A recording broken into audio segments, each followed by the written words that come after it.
Welcome to healthy food kitchen. இன்றைக்கி நம்ம வந்து ஆப்பம் செய்ய போகிறோம். ஆப்பத்தில் 2-3 மெத்தட் இருக்குது. அது ஈஸியான மெத்தட் வந்து நான் இப்போ செய்கிற மெத்தட். வேறு மெத்தட் என்னென்னா, கஞ்சி காய்ச்சி அந்த மாவு கடைசி அள்ளும்போது வர்ற தண்ணி இருக்கு இல்லையா, மாவு கலந்து அதை கஞ்சி காய்ச்சி செய்வாங்க. இது ரொம்ப ஈஸியான மெத்தட். இதுக்கு வந்து பச்சரிசி வந்து 2 கப்பு, புழுங்க அதை இட்லி அரிசி 1 கப்பு. பச்சரிசி வந்து நீங்கள் வாங்கும்போது பலகார அரிசின்னு கேட்டு வாங்கணும், கொஞ்சம் பெருசாக இருக்கும். சாப்பாட்டு அரிசியாக இருந்தால் நம்ம புளியோதரை அதுக்கெல்லாம் போடுவோம் இல்லையா, லெமன் சாதத்துக்கெல்லாம், அது ரொம்ப சிறுசாக இருக்கும். அது போட்டிங்கன்னா வலுத்தாப்பில் போயிடும். பலகார அரிசின்னு கேட்டு பச்சரிசி வாங்க. பச்சரிசியில் புழுங்கல்னு கேட்கணும் அல்லது பலகார அரிசின்னு கேட்கணும். அது 2 கப் போட்டிருக்கேன். பச்சரிசி 2 கப். இது வந்து இட்லி அரிசி 1 கப்.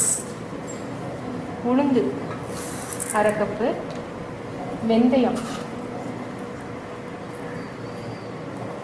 ஒரு 1/4 டீஸ்பூன் அளவுக்கு போடுறேன்.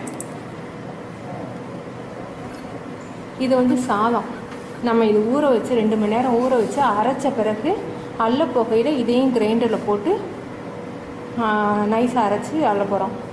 சாதம் வேண்டாம்னு நினைக்கிறவங்க வெள்ளை அவல் இருக்கு இல்லையா, வெள்ளை அவல் 1 கப்பு போட்டுக்கோங்க. இப்போ இதை வந்து 2 மணி நேரம் ஊற வச்சுருவோம். நல்லா அலசிட்டு ஊற வைங்க. அந்த தண்ணியை நம்ம யூஸ் பண்ணிக்கலாம். மாவு நல்லா நைஸாக ஆட்டியாச்சு. இப்போ இந்த சாதத்தையும் சேர்த்து நம்ம கிரைண்டரில் வந்து அரைச்சிடலாம். சாதத்தையும் போட்டு நல்லா அரைச்சாச்சு நைஸாக. இப்போ தேவையான அளவுக்கு உப்பு சேர்ப்போம். சீனி கொஞ்சம் சேர்க்கணும்.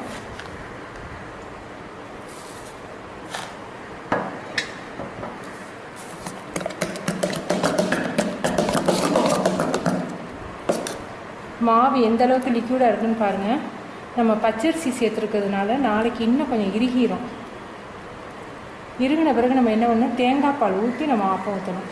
இது புளிக்கிறதுக்கு வந்து 6 மணி நேரம் ஆகும். இருக்கட்டும், நம்ம 6 மணி நேரம் கழிச்சு நான் எப்படி இருக்குன்னு காமிக்கிறேன். தேங்காய் பால் எடுத்து வச்சுருக்கேன். இது கெட்டியான ஃபஸ்ட்டு தேங்காய் பால். இது 2வது எடுத்த தேங்காய் பால். இது வந்து மாவில் ஊற்ற போகிறோம். இது ஆப்பத்தில் ஊற்றி சாப்பிட்றதுக்காக கொஞ்சம் ஏலக்காய் பவுடர் கொஞ்சம். நீங்கள் உங்களுக்கு வந்து சீனி வேண்டாம்னு நினச்சிங்கன்னா நீங்கள் வெள்ளைப்பாகு கூட ஊற்றிக்கலாம்.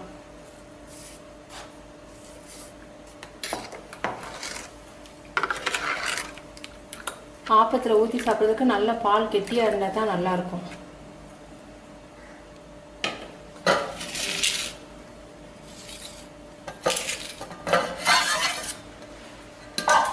மாவு வந்து நேற்று அரை பாத்திரத்துக்கு இருந்துச்சு, இன்றைக்கி வந்து முழு பாத்திரத்துக்கு வந்துருச்சு. இப்போ வந்து நம்ம இதில் தேங்காய் பால் ஊற்றி நம்ம ஊற்ற போகிறோம். மொத்த மாவுலேயும் நீங்கள் தேங்காய் பால் ஊற்றுனீங்கன்னா உங்களுக்கு இன்னொரு நேரத்துக்கு நீங்கள் வச்சுக்கிறதுக்கு நல்லா இருக்காது. அதனால் பாதி மாவை எடுத்துக்கோங்க.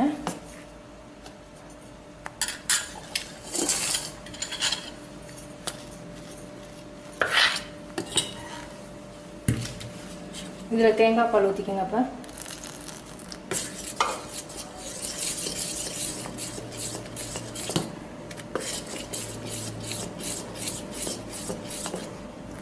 ஆப்போசிட்டியில் ஊற்றி அதை நம்ம வந்து ஊற்றுறதுக்கு வசதியாக மாவு தண்ணியாக இருக்கும். எவ்வளோ லிக்விடாக இருக்குன்னு பாருங்கள். இப்போ நம்ம ஆப்பம் ஊற்றலாம். ஆப்பக்கல் ரொம்ப சூடாக வேண்டாம், சிம்மில் வச்சு தான் நம்ம ஆப்பம் ஊற்றணும். ஆப்பத்துக்கு எண்ணெய் நான்ஸ்டிக்காக இருந்தால் எண்ணெய் தேவையில்லை.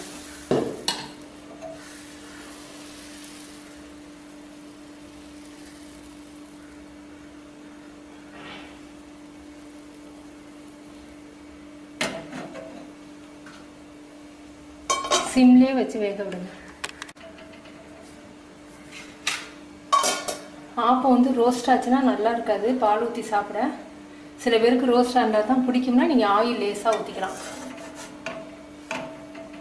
நல்லா சாஃப்டாக நல்லா இருக்குது. நீங்கள் செஞ்சு பார்த்துட்டு உங்கள் கமெண்ட்ஸ் எனக்கு சொல்லுங்கள். தேங்க்யூ.